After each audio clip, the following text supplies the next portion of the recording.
Are you a new or a returning Dofus player? Then this video is for you. The first question you guys will ask yourselves when you're returning to Dofus or starting fresh is what server to join.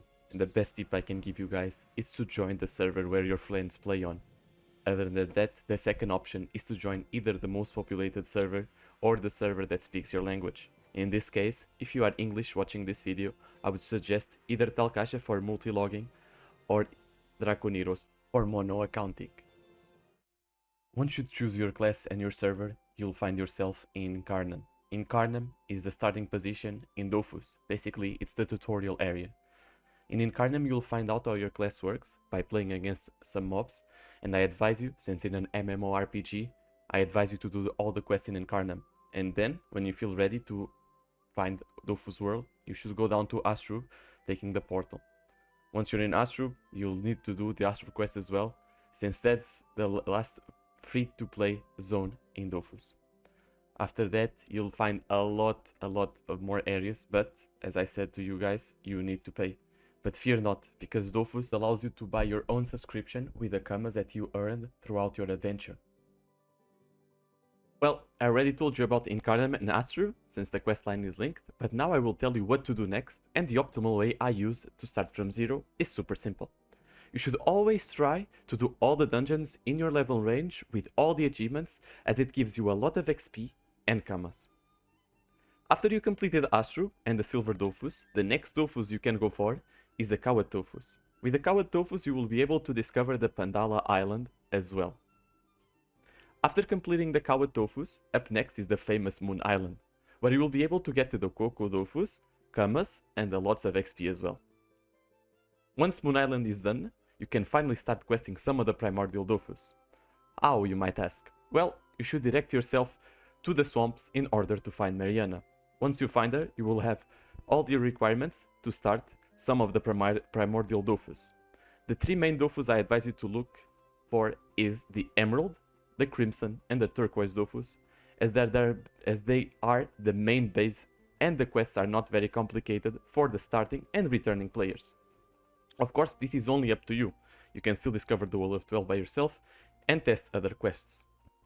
The best way to guide yourself in your progression is following the Achivements tab. This tab will help you know what is missing and what you can do at your level. Try to complete it as much as possible. Now that you have all this information, you are still asking yourself if there is a guide to all of this, and I can tell you there is. There is a lot of websites, but the website you will need the most for this adventure is Dofus pour les Noobs. In English, meaning Dofus for noobs. Yes, boys, right now you are noobs.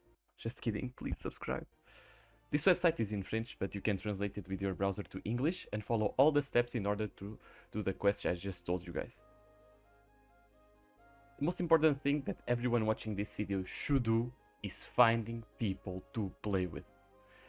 That being finding a guild, trying to make friends, or even inviting IRL friends to test the game with you. After all, this is an MMORPG. It's meant to be played with people. Playing the game alone can be done, but trust me on this one. It is more likely for you to quit again or stop playing Dofus alone than if you're playing with people, since the game gets more boring more faster.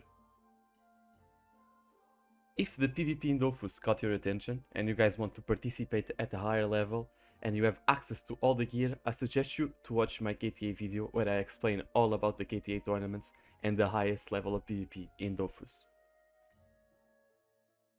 To finalize, I want to talk about Temporis. Temporis is a temporary server that is open sometimes per year that presents several different game modes to change the aspect of Dofus and making it more fun to play. There is one coming really soon, and it's called Ozatopia 2, which is the sequel of Ozatopia, where you can play any class and you control kinda Pokemons that are called monsters. And the best part about Temporis is that it helps new players a lot, since even though it's a temporary server, you can learn the game, you can get rewards by playing the game, and in the end you get an XP potion that you can use on official servers, so your experience is not wasted at all. With this being said, I think I have nothing else to say. Dofus is an MMORPG with a special style.